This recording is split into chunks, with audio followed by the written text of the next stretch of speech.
thank the students for their humor, inventiveness, unbelievable agility, political smarts throughout this. And I'm delighted that we've got alumni watching this morning. Thank you wherever you are. Let's give them a hand. They've been wonderful.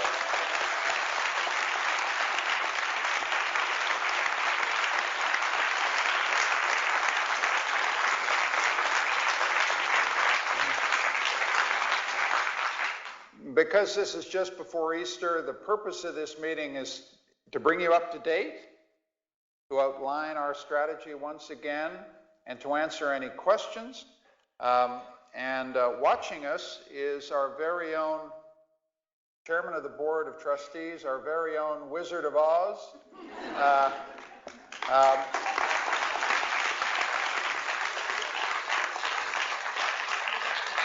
And now I have a skill testing question. What time is it in New York City right now? 4 a.m. This is a chairman of the Board of Trustees who has got up at 4 in the morning and put on a bow tie to be with us.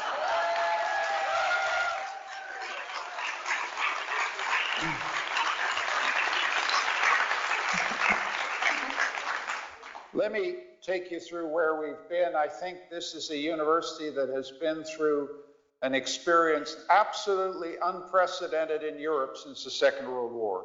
This episode began on the 28th of March, which seems like a lifetime ago, and it's now only the 13th of April.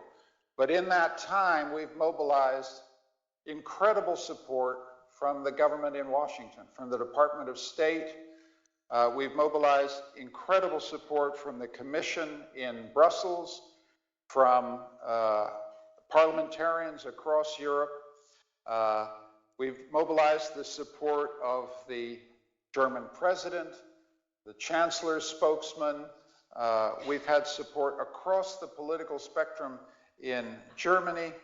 And as everybody will be aware, the support that's meant most to us has come from the people in the city of Budapest and Hungary. I can't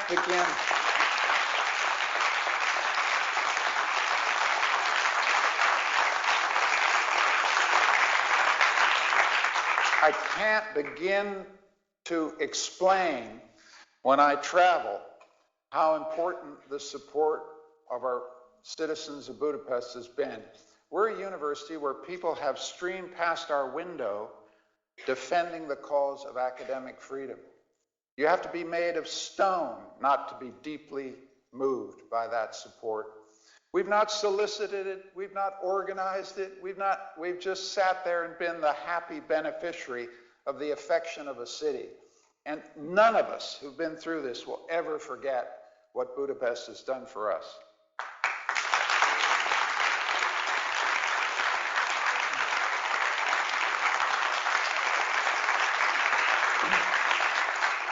I don't want us to get ahead of ourselves. We're in the middle of a ferocious battle, but something is clearly happening.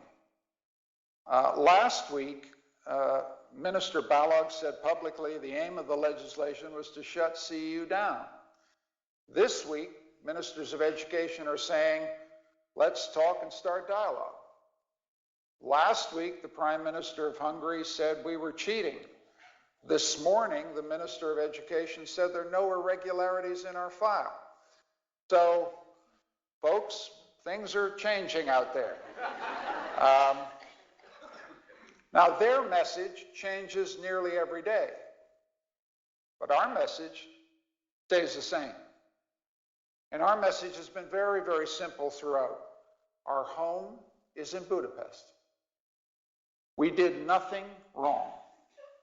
We belong here, we're not going anywhere, and no one will threaten or intimidate this university. We will continue to function.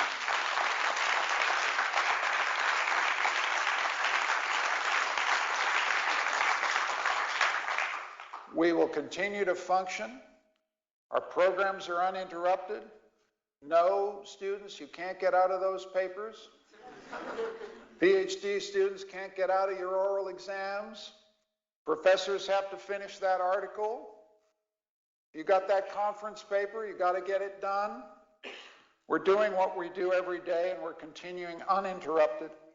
We cannot be closed down. We will never close down. And this university is never going to leave Budapest. It's just as simple as that. Now, I have 3 suggestions. They're genuine suggestions for the government, because we actually want to be helpful. I think the first thing to do for the government, because the messages are all over the place, and I'm being serious here, we need a coherent message from the government. So my first suggestion to the government is that they get a response team. We have one, and I'd like the response team to just stand briefly and get the acknowledgement of this crowd, because they're the ones who've led the response to what we've gone through. I'm wondering whether they could stand just so you know who they are.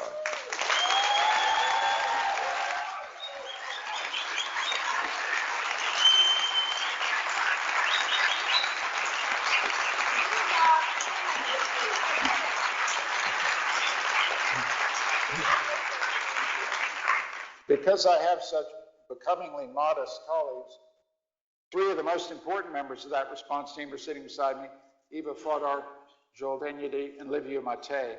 They've been the public face of this.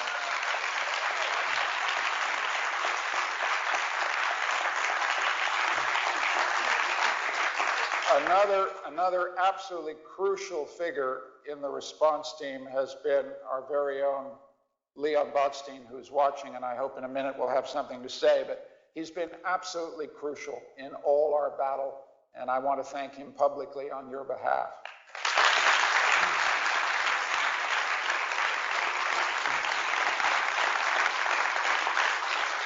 So my first suggestion, and it's meant very seriously, is ask the government to get a response team, because we're very anxious to talk seriously with the government and get this resolved. Our objective is to go back to work, get this off the table, get this out of the news headlines, and get back so all of us can work in security and stability in this university. So that's the first thing. The second suggestion, meant very seriously to the government, is call us by our real name.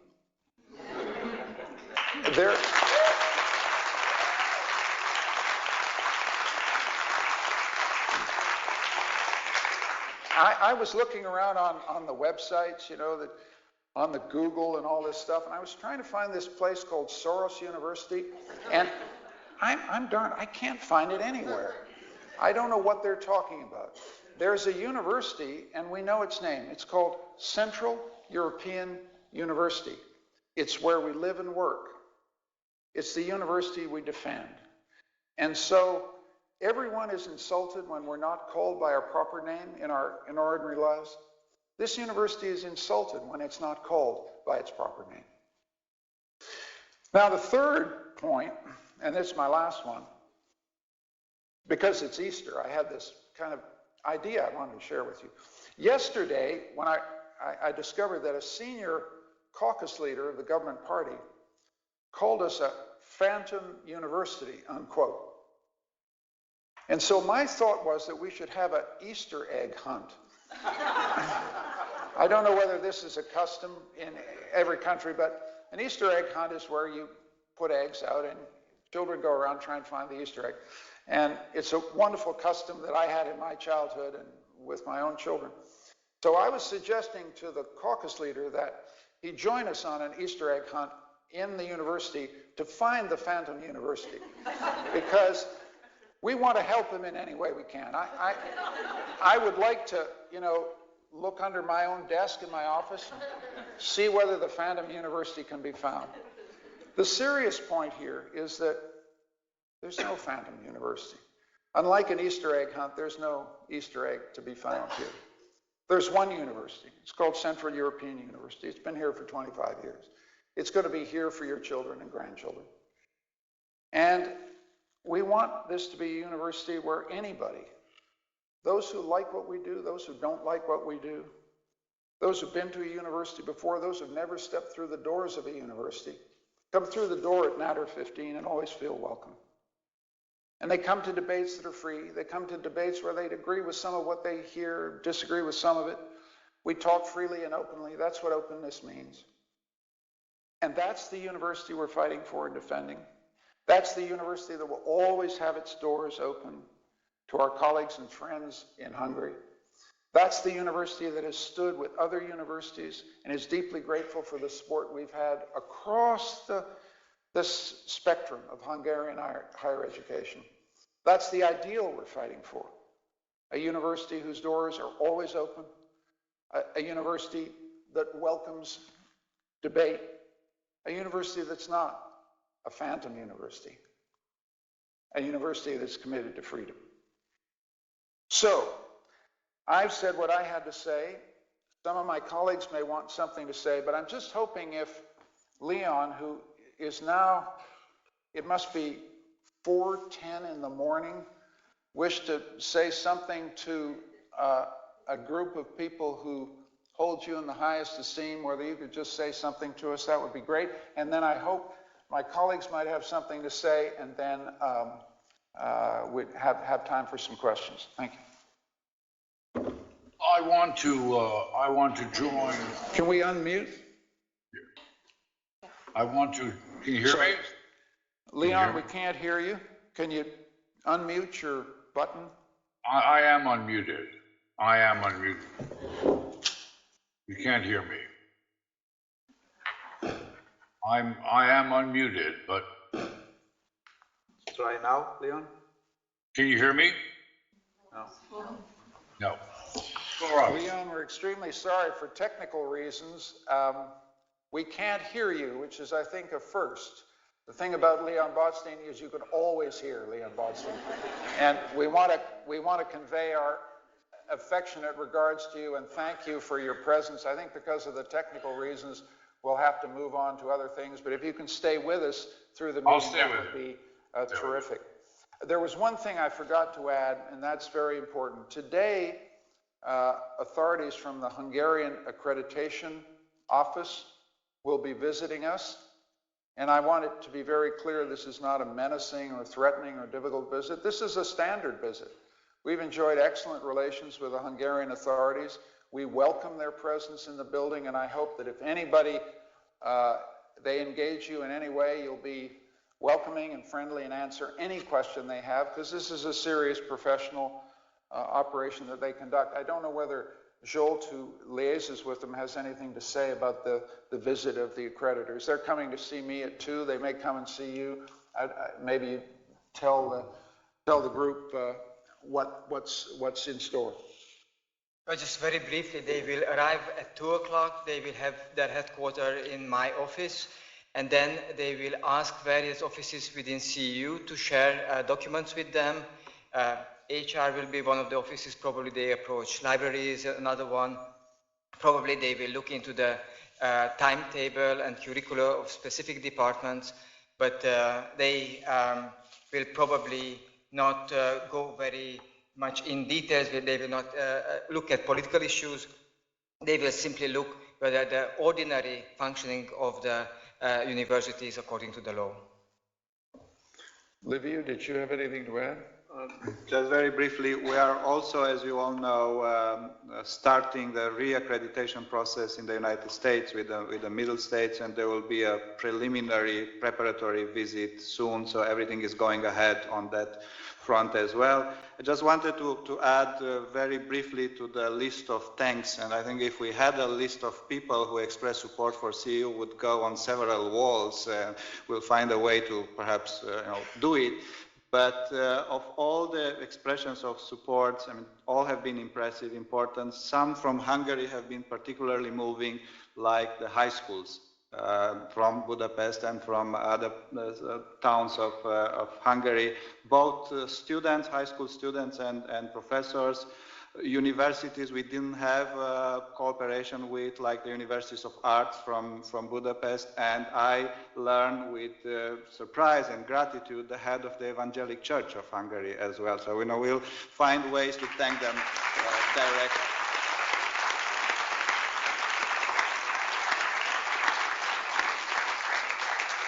One of the most important public faces of this campaign, and one person who's shown leadership throughout this has been Eva Fodor. I just wonder whether you had something to add here. Thank you. Really just one thing, actually two. One is, thank you so much. I think I received a lot of emails from you with support letters, and I just want to thank you. I hope I managed to get back to all of you, but if I didn't, then here's a communal thanks for all of them. They were all forwarded and registered, and we'll make it to our list. And the second thing is, you remember that we had a brainstorming meeting, a faculty brainstorming meeting a few days ago, and we also received a bunch of other suggestions from faculty about what could be and should be done. And I just want to assure you that we're following up with that, and there are all sorts of events, information. If you have more ideas, please email any one of us or myself, or just email me, and you know, we'll pursue them. Thank you. And now we get to the real purpose of this. This is an open meeting. It's being live streamed, but I'd be very keen to answer any questions you have. The questions are important because we've displayed extraordinary unity and common cohesion of purpose. And I want to make sure that if there's an urgent question that any of you had, I know it's a little stressful to get up in a big room, but I would really invite you to. The whole purpose of this is to make sure that if you've got an urgent question, you feel free to ask it of us. We don't get everything right. We may have made some mistakes that you want to suggest us to improve. We're deeply receptive to all suggestions from the community. Does anybody have a thought or a question or comment? The purpose, as I always say, is not to reduce you to stunned silence. Any thoughts here? I see a question up in the deck there. Hi, Andrew Gregg from History. I was wondering what the official take is on this law being referred to the Constitutional Court, whether you think this is a positive development at this point, whether you think the resolution of that may be positive, whether or not we're especially focused on it, and so on and so forth. Thanks for the question. It's a question about the appeal to the Constitutional Court. As I understand it, and legal counsel Iris Sell, who's been wonderful throughout this, may leap up and say, I've got something wrong, so leap, Iris, if I get it wrong. But we believe that the legislation raises fundamental constitutional issues about conformity to Hungary's basic law.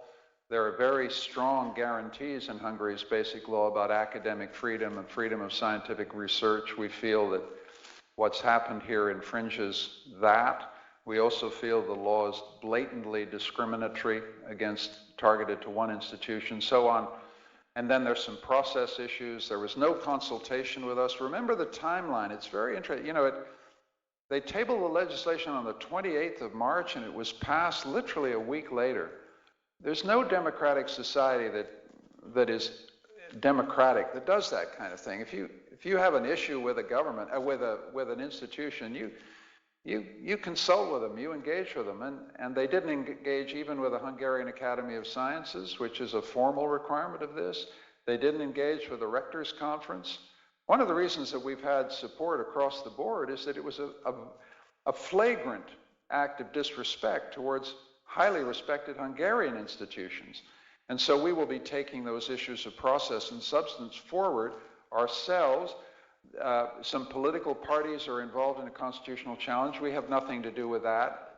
We're not a political institution. We're just going to talk to the Ombudsman, and I think we've encouraged you. This is something you can do as members of this community, particularly if you're Hungarian citizens, to write in a respectful manner to the Ombudsman, and we can help you with that, saying we would like you as Ombudsman to raise this constitutional issue with the Constitutional Court. And so we take that avenue very seriously, and we'll be taking it forward. And if any of you need guidance about the kind of letter that you would write, and because this is CEU, it will be temperate, focused, rational, and clearly argued.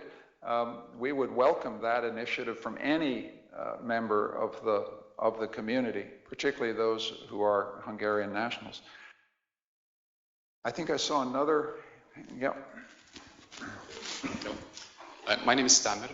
I would like to ask a question. Since the legislation mentioned the federal government, the U.S. federal government, does the U.S. president know about our situation? Or if he, that's all.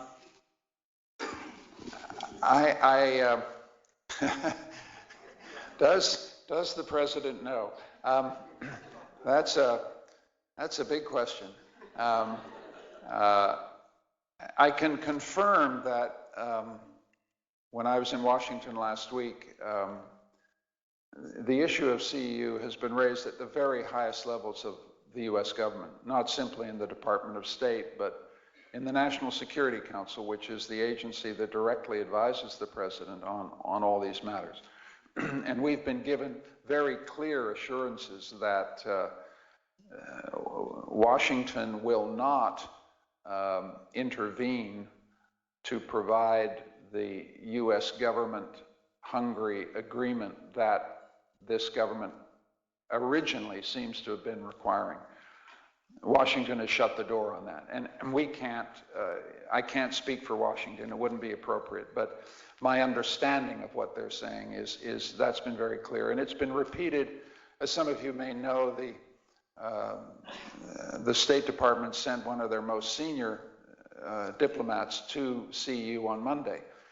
One of the purposes of that visit was to reinforce the clear message that Washington has said to the Hungarian government that any matter about education is in the jurisdiction of the state governments of the United States. So we've said from the beginning, I think you'll remember the very first press conference we held, that we would be prepared to work within a State of New York, Government of Hungary agreement that gave us cast iron guarantees of our academic freedom and our right to issue American degrees. And that position, other people's positions may have changed, but that position hasn't varied 1 millimeter in the last 2.5 weeks and will not vary. That's what has to happen in our view, and we welcome discussions to make that possible.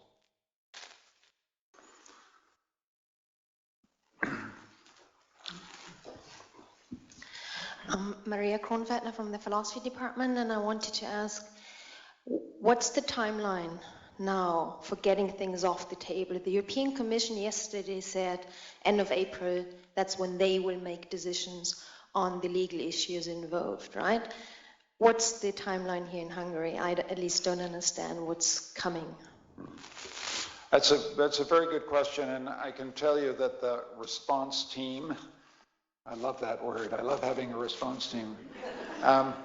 The response team is very actively engaged with the question of timing. What I can say very clearly is that we're looking for as speedy a resolution to this matter as we can, because despite the fact that everybody in this room has gone about their business, there's no question that it's disruptive. It's distracting.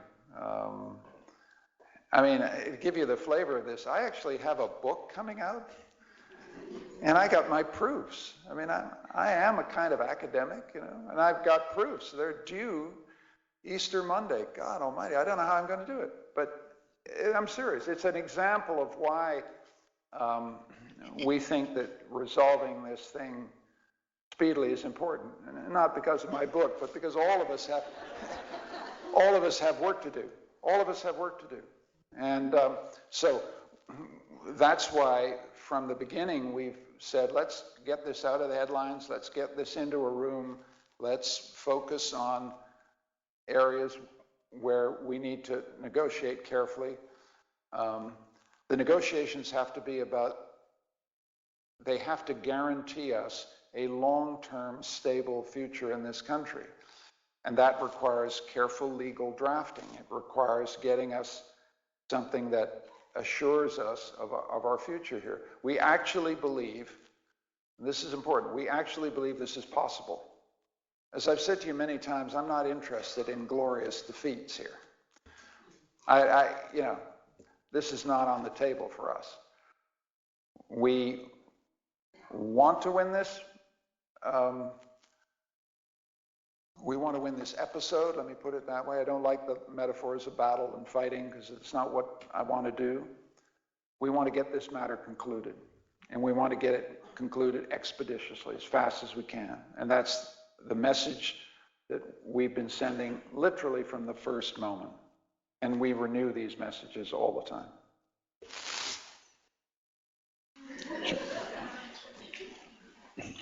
Try Leon again? My name is Felipe from the doctoral school. I was wondering which kind of measures you envisage to assure that once this episode will be part of the past, it will not happen again in, I don't know, like 2 years or like 4 years, or I don't know, like as long as this government is in place. Well, I think that's a matter of negotiation. That is, we want to get an ironclad agreement, so it's about that. But I'll be frank with you, and I don't mean this in a belligerent manner. I know that the Hungarian government may be watching, but the point is that this institution since the 28th of March, has shown that we're not to be trifled with. That we have no desire to challenge a duly elected government. We have no desire to engage in politics. But if you attack our academic freedom, we have shown the capability of mobilizing truly global support. I don't want to get ahead of myself. I don't want to be boastful. I'm just trying to state a fact. That if you come after CEU, CEU will defend itself. They know that as a fact now, and I hope they understand it. We have no desire ever to get into this conflict again with them. We only desire to go back to work and do what we do. But they, I think, also understand that if you try to attack a free institution like ours, we have the capacity to mobilize very, very substantial political, intellectual, cultural support across the board. And so that's, I think, a fact of the situation now. And it's a fact that's been created by the incredible work done by this community, by everybody in this room, and by Leon, who has unfortunately been rendered mute by this.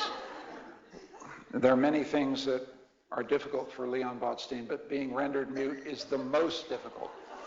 And I'm hoping that we can find a way in which we can restore him to robust voice. So there we are. Is there anything being done to get this fixed? We can't seem to. I can't be heard. We have a technical problem. I'm extremely sorry, Leon. This will never happen again. Okay, I think we've got time for another question or two. There's a question there. Hi, my name is Martin. I'm from the history department. I'm still a bit confused about some of the news that came from yesterday about that we can somehow move our accreditation from one foundation to another or something. And I would like to know what CEU's position on this is, and how do you interpret this as a distraction tactic or something like that? I'm going to ask Joel Denyedy to answer that question. I just say as a preliminary that we found Minister Palkovich's remarks literally hard to understand. I don't mean that in it. No, let's be very clear here. I don't mean to be aggressive in any way in which I say that, or ironic or anything. I'm just saying we literally didn't kind of understand what he was saying. But I think that Joel, Professor Denyedy might have something to say about that.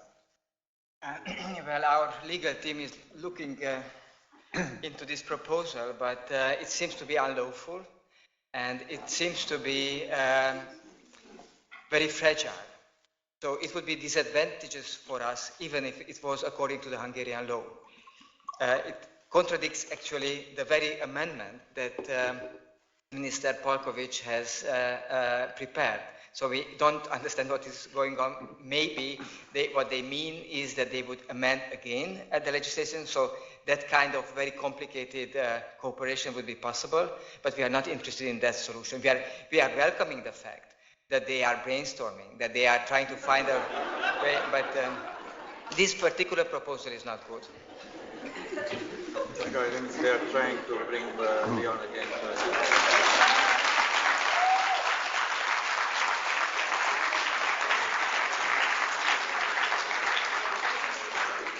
Have we been able to restore sound for Leon? I'm going to try. Can you hear me? I'm so sorry.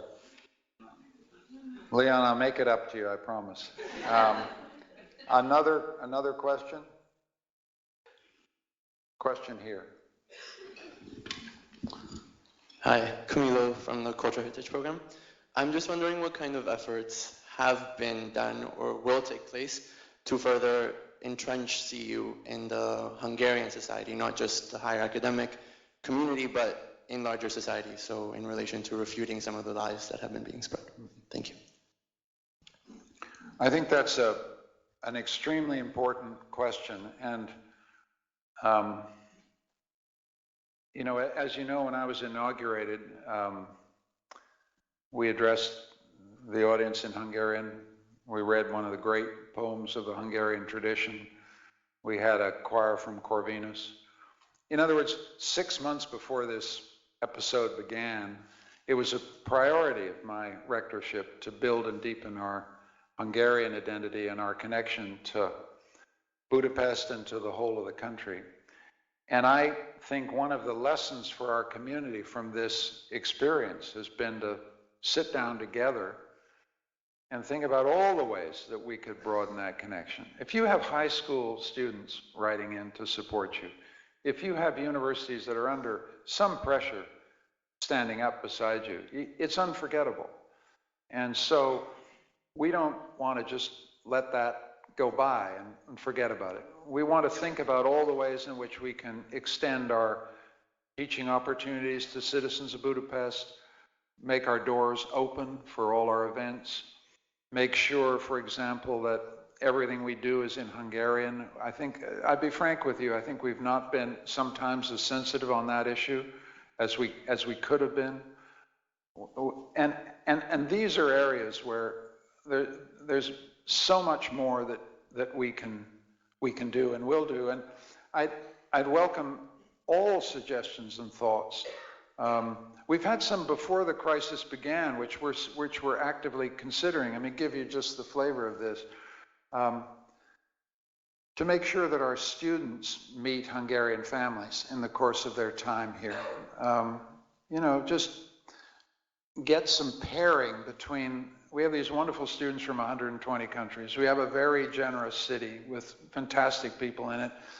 How can we deepen that connection, for example? That's one example. What kind of educational services and educational opportunities can we provide, not degree, but non-degree educational offerings to Hungarian citizens? These are the range of things that we want to expand and develop going ahead, because I think that our relationship with this city of Budapest has been enormously strengthened by this experience, and we want to continue building that going forward. Yeah. It's a piece of information. 2 days ago, Michael signed 2 comprehensive agreements, one with Corvinus, the other one with ELTE. These agreements have been under preparation for quite some time. But to be honest, we were a little bit worried whether the counterparts will sign these documents. They have arrived during the last weeks. Both universities stand by us, and we got a similar request from a countryside university. So the support is there and is growing. Let's take any more. One more question here, and then I think, unless we'll try one more time to get Leon on the line. If not, that will be it. Yeah, question. Thank you. I'm Ava Zamandal, a PhD candidate. And I wanted to raise again the issue of the Soros University label, because it's not just coming from the government, it's also been the narrative that's been prevalent widely in the media, whether the left or the right. And I'm wondering if there's a PR strategy or something that we can develop to counter that. Thank you. Well, I think from the very beginning, we have said this is an issue about academic freedom.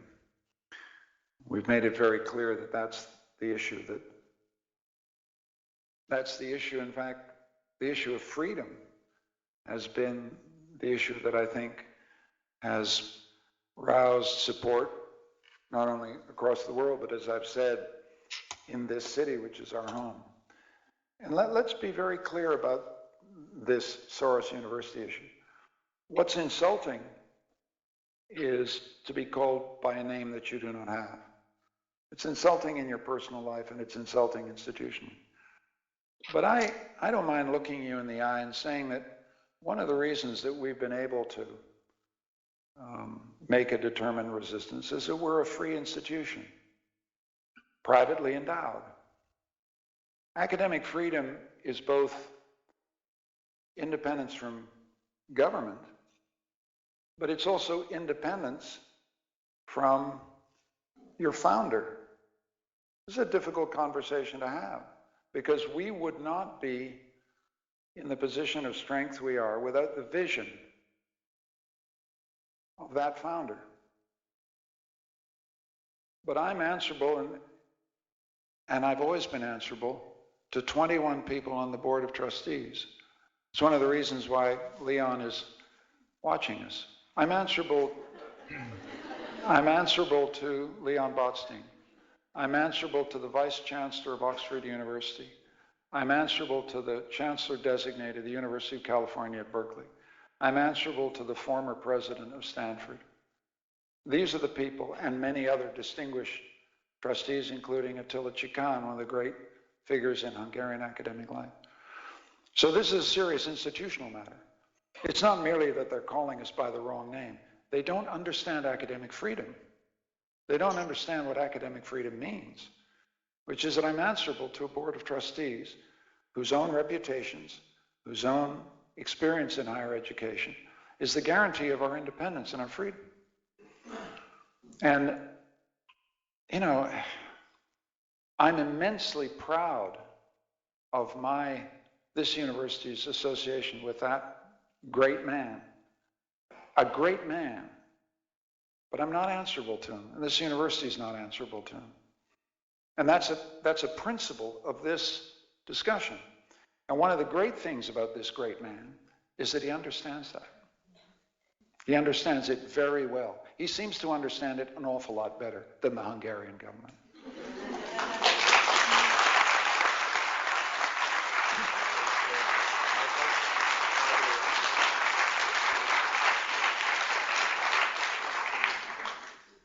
We've got I think this might be the final thing, we've got one of the stars of our response team, Andre Buckman.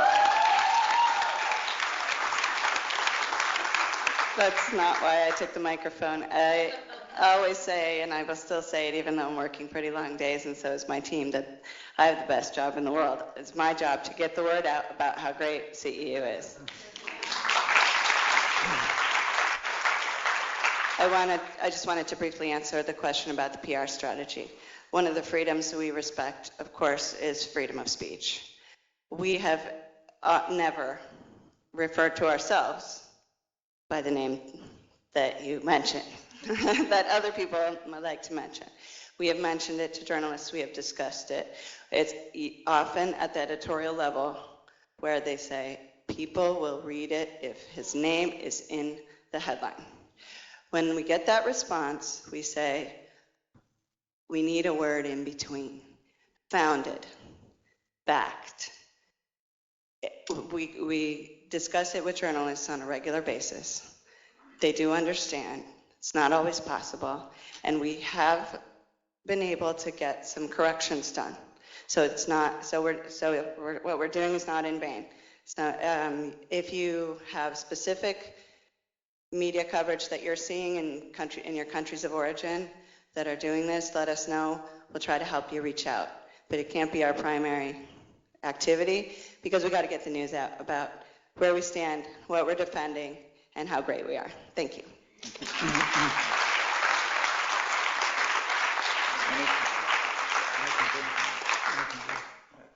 I just wanted to confirm that during these 3-4 days of holiday, the response team will be on call, but there will be no town hall meeting.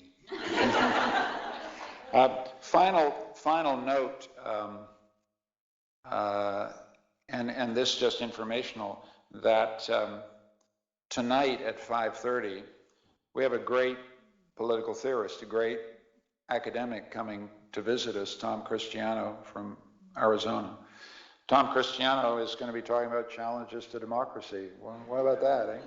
So it'll be 5:30 here.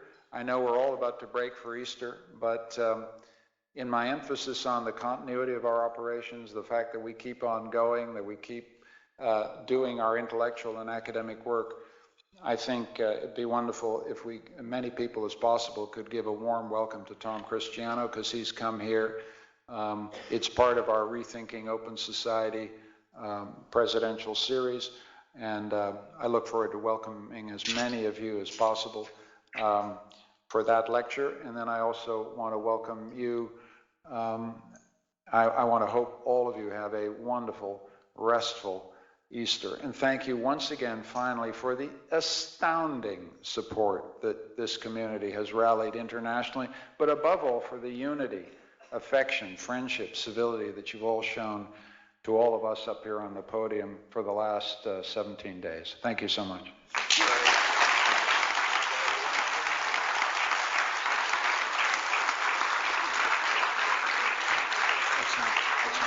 No, it doesn't work. It doesn't work.